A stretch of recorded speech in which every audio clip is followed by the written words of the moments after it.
Today is the second day of the high-profile trial against Lindsay Clancy. She's facing the possibility of life in prison after killing her 3 children back in 2023.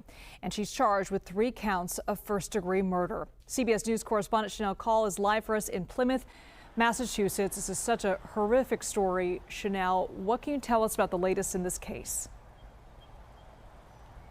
Yeah, that's absolutely right, Liz. There were some explosive moments inside the courtroom here in Plymouth, Massachusetts, here on day 2 of the Lindsay Clancy murder trial. Starting off day 2, we heard again from Patrick Clancy, who is Lindsay Clancy's now ex-husband, father to her 3 children.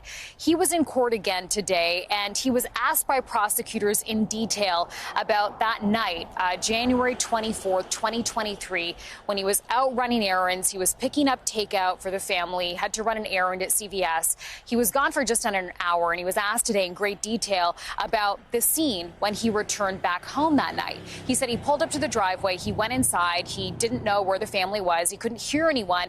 That, he said, was pretty unusual, right, when you have 3 children in the house. So he went upstairs to the master bedroom. He said that he saw blood on the floor, and he also saw the bedroom window was open. That's when he went outside, Liz, and he saw his wife on the ground outside that bedroom window in the backyard.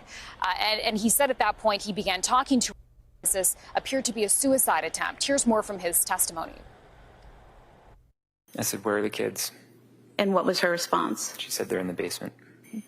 And at that time, she didn't tell you that they needed help or they were in danger or they were injured, correct? Correct. So after he found his wife lying on the ground in the backyard, Liz, that's when he picked up the phone. He called 911. He knew something had gone wrong.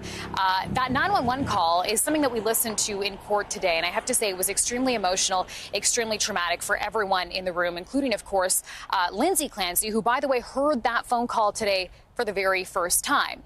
In that call, you hear Patrick describing her injuries to the operator on the phone, talking about some of the wounds to her neck as well as to her wrists.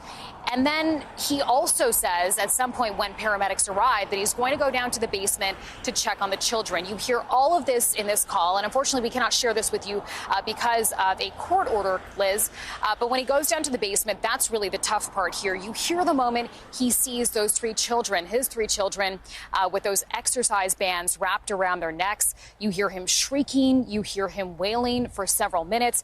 And the operator, that 911 operator, Liz, is still on the phone at that point, and they're heard asking several times, "What happened? What happened?"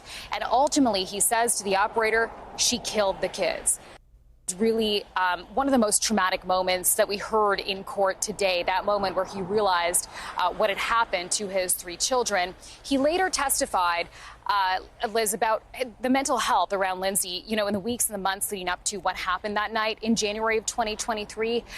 And he also described her as a very caring and doting mother.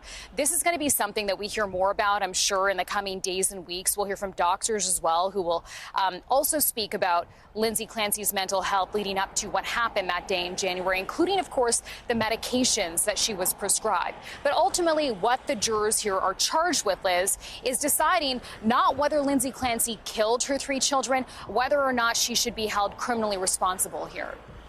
It is such an excruciating trial to talk about, Shanelle. I'm grateful that those tapes were not released to the public because the details of this case are horrific enough. Shanelle Kaul, thank you so much for that update and for following this case for us.